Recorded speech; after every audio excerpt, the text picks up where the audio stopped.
잘못된 회개는 패망으로 향하는 지름길입니다. 정탐꾼들의 말을 듣고 원망하고 불평하는 백성들에게 하나님은 진노하셨습니다. 너희 말이 내 귀에 들린 대로 내가 너희에게 행하리라 라고 말씀하시며 다시 광야로 들어가서 40년을 방황해야 한다고 하셨습니다.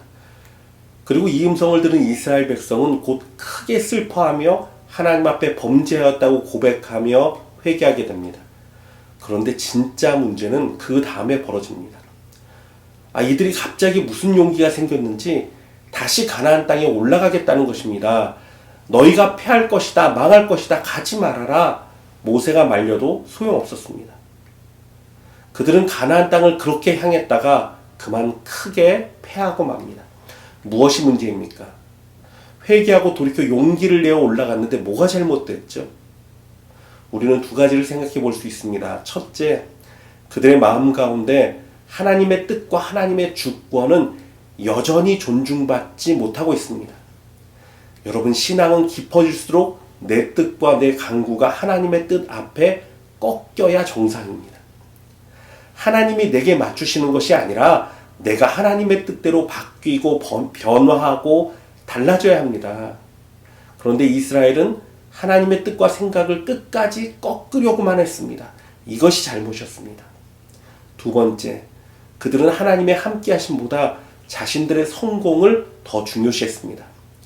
모세는 분명히 경고했습니다. 하나님이 함께하시지 않을 것이다 라고 외쳤습니다. 여호와의 언약궤도 그들을 따라가지 않았습니다.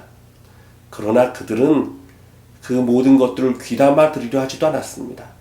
여호와의 언약궤도 상관없었습니다. 또다시 광야로 가서 40년을 살아야 하는 것은 죽기보다 싫었던 것 같습니다. 어떻게 하든 가나안 땅에 들어가겠다는 생각만 가득한 채 그들은 막무가내로 그 땅을 향했던 것입니다. 너무나 안타까운 모습입니다. 여러분, 주의 백성은 주의 뜻에 잘 순종하며 사는 것이 성공입니다. 하나님 없는 성공은 성공이 아닙니다. 가장 큰 실패입니다. 이스라엘은 입으로는 회개하는 것 같았으나 실상은 더욱 패망의 길로 향하고 있었던 것입니다. 사랑하는 성도 여러분, 참 회개란 나를 꺾는 것이고 내 발걸음을 주님께로 돌이키는 것입니다. 우리의 신앙이 깊어질수록 내 안에 예수님이 살아나야 합니다. 하나님 없는 성공이 아니라 언제나 예수님의 품을 향해 달려나갈 수 있는 진정한 승리자가 되시길 주님의 이름으로 부탁드립니다. 기도하겠습니다.